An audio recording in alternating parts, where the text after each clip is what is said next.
Hello everyone, Steve here with a video report of my amplifier control circuit board. I designed this over most of last week and started building it over this weekend. It's undergone a few modifications along the way, lessons learned, improvements and that sort of thing. But I've made some pretty good progress with it. By and large, I'm happy with the overall results.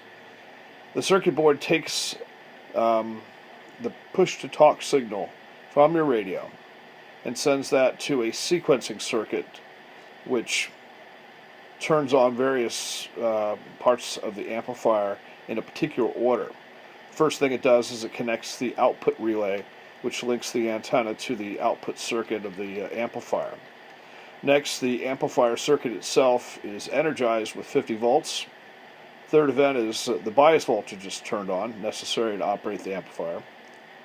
And then finally, the input relay is closed and RF from the transceiver can get into the amplifier.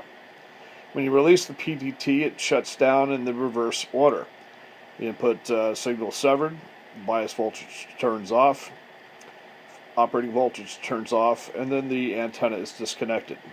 In most cases, with the amplifier, once the push-to-talk signal comes in, everything happens simultaneously. And I guess that works, but I think the amplifier is going to be a little happier with the method I'm doing it. Ought to offer extra margin of safety. And given the expense of the power amp transistor, I want to make sure it's treated as gently as possible.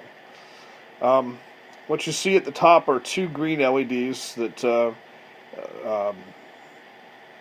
show the presence of the push-to-talk signal. And then in the lower left-hand corner, you have four green LEDs that light up in succession. And when the push-to-talk is released, they turn off in reverse order.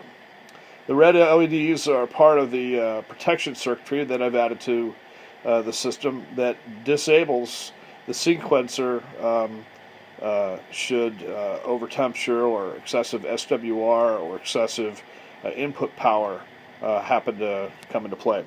So let me demonstrate this. This switch here is going to be the push-to-talk signal, and you can see the green LEDs light up at the top. And then, of course, the four LEDs in the lower left-hand corner light up one after another. Now, when I release it, they turn off in reverse sequence. Again, the LEDs at the top are the push-to-talk signal, and then the other ones are ultimately going to be indicative of the relays doing what they need to do. Now, in the event of a fault, say things get hot, an active low signal will come in, and you see two LEDs light up. Well, the one on the left is the actual presence of the fault, but the one at the bottom is the latch that prevents the PTT function from occurring again. You'll note the PTT input signal is being applied, yet the sequencer cannot do anything because the sequencer has been disabled by the fault latch. Got to come over here and hit this reset circuit in order to turn it off. Now, say I'm having a QSO, amplifier's running, but it gets hot.